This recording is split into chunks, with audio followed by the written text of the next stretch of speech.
कठिन जिंदगी आपका इम्यून सिस्टम बहुत शानदार कर देती है।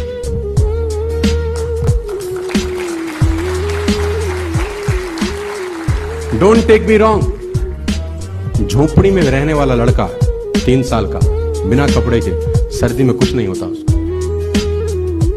हमारा 3 साल का बच्चा कंबल के अंदर बीमार हो जाता है। इम्यून सिस्टम तो तकलीफें आपका इम्यून सिस्टम सॉलिड कर देती है।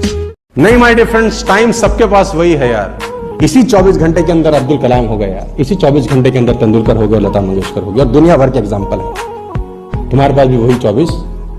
कदर करना समय की। देखो कहते हैं कि 2 तरीके से आदमी बदलता है, या खुद बदल जाए या समय उसको बदल देता है। लेकिन मैं आपको बता दूं कड़वा शब्द, खुद बदल गए तो ठीक, समय ने बदलाना तो बड़ी तकलीफ होगी यार। मैं एक प्रिंसिपल के बारे में जानता हूं, नाम नहीं बता सकता। वो अपने स्कूल के बाहर एक दिन शू पॉलिश और शू शाइनर लेके बैठ गया और वो बच्चों को चेक करने लगा। जिसका जूता खराब था वो प्रिंसिपल खुद पॉलिश करने लगे। मैं आपको दिल्ली की बात बता रहा हूं। तो लोगों ने बोला प्रिंसिपल ये क्या कर रहे हो? कह रहा 2 दिन करने दो बस, जिंदगी में कभी बच्चों के जूते गंदे नहीं होंगे, गारंटी कह सकता। 2 दिन करने दो। आपको जिंदगी में कामयाब होने के लिए ना तो स्मार्ट होना जरूरी है, ना इंटेलिजेंट होना जरूरी है, ना पढ़ा लिखा होना जरूरी है, ना बहुत क्लेवर होना जरूरी है, ना बहुत बुद्धिमान होना जरूरी है। क्योंकि लॉयन के पास ये एक्टिविटीज नहीं है। Still he is the lion is not tall as giraffe,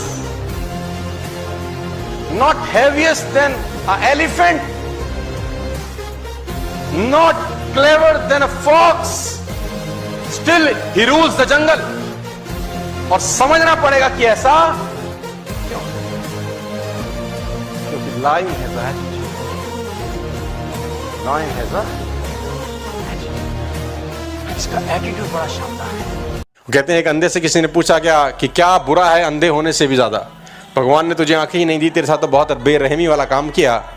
सूरज उगे तू देख नहीं सकता, फूल नहीं देख सकता, रात को तारे कैसे जगमगाते हैं तू देख नहीं सकता, बरसात का क्या मजा है तू देख नहीं सकता, स्नोफॉल कैसे हो सकता है तू देख नहीं सकता, तू कुछ भी नहीं देख सकता। इससे बुरा भी कुछ होता होगा किसी के साथ जो भगवान ने तेरे साथ किया? उसने कहा इससे भी बुरा होता है। पूछा कि क्या बुरा होता है? बोला मेरे पास तो आंखें नहीं है, मैं देख नहीं सकता, लेकिन इस देश में बहुत ऐसे लोग हैं जिनके पास आंखें हैं, उनको दिखाई नहीं देता। दिल्ली कर्नाटका के मैच में लड़का घर गया, उसका पिता गुजर गया। मां ने बोला your father expired. 46 not out आया था, अगले दिन उसको खेलने जाना था। मां ने बोला तेरे पिता गुजर गए, अब तू क्या करेगा? उसने अपने कोच को फोन लगाया, सिडनी में था राजकुमार शर्मा की, सर मुझे क्या करना चाहिए? उसने बोला जो होना था वो हो गया, तेरा करियर तेरे सामने है, तेरा देश तुझको बुला रहा है, तेरी टीम तुझको बुला रही है, बाकी तेरे ऊपर। कुदरत ने चैलेंज फेंका कि विराट तुझे बहुत कुछ देना है रे मुझको, प्रूफ कर आज अपने आप को। तुझे बहुत कुछ देना चाहती हूं, प्रूफ कर। तेरे आगे आज समस्या है, समाधान है कि नहीं? और उसने कुदरत के समस्याओं के ऊपर पैर रख के बाहर गया और मैच खेला, जाके 96 किए, वापस आके अपने पिता का संस्कार किया। आज कोहली को पैसे क्यों नहीं आने चाहिए? आने चाहिए, वो डिजर्व करता है सर। आपकी लाइफ एवरेज होती है उन 5 लोगों की जिनके साथ अपना जीवन बिताते हैं। अगर आपके आसपास के 5 लोग 25,000 रुपए महीना कमाते हैं तो आपके बाप की ताकत नहीं है आप 2 लाख रुपए महीना कमा सके। आप 25,000 ही कमाएंगे महीने का, आप कितने कलाकार हो, बुद्धिमान क्यों ना हो, क्वालिटी वाइज क्यों ना हो। हाँ, अगर आपके आसपास के 5 लोग, आपके दोस्त 1 लाख रुपए महीना कमाते हैं, मैं चैलेंज कर सकता हूं 6 महीने के बाद आप 1 लाख रुपए कमा रहे हैं। संगत उन लोगों की बनाए जो आगे सोचते हैं, आगे बढ़ते हैं। अब ये आपको ढूंढना पड़ेगा कैसे लोगों के बीच आपको रहना है। आप नालायक। हनुमान जी ने बोला रावण तुम्हारी बुद्धि तो ठीक ठाक है, मन ठीक कर लो थोड़ा। रावण ने बोला मन कैसे ठीक होगा? बोला राम की चरण पकड़ो, यही तुमको समझाता हूं। हमारे गुरुओं ने हमें सिखाया, हम तुझे सिखा रहे हैं, दिए से दिया जलता है। रावण ने बोला अच्छा बंदर हमें सिखाएंगे आप बंदर हमें सिखाएंगे? जानते हैं हमारे यहाँ उपदेश का क्या फल होता है? हनुमान जी ने बोला हमारे यहाँ तो उपदेश में सम्मान मिलता है। बोला हमारे यहाँ मृत्युदंड होता है ना? कहते हैं काल की अधिशास्त्री शक्ति मृत्यु को रावण ने हनुमान जी के बगल में खड़ा कर दिया। मृत्यु निकट आई खल तो ही, तेरे निकट मृत्यु आ गई, देख। हनुमान जी ने देखा, डरे नहीं।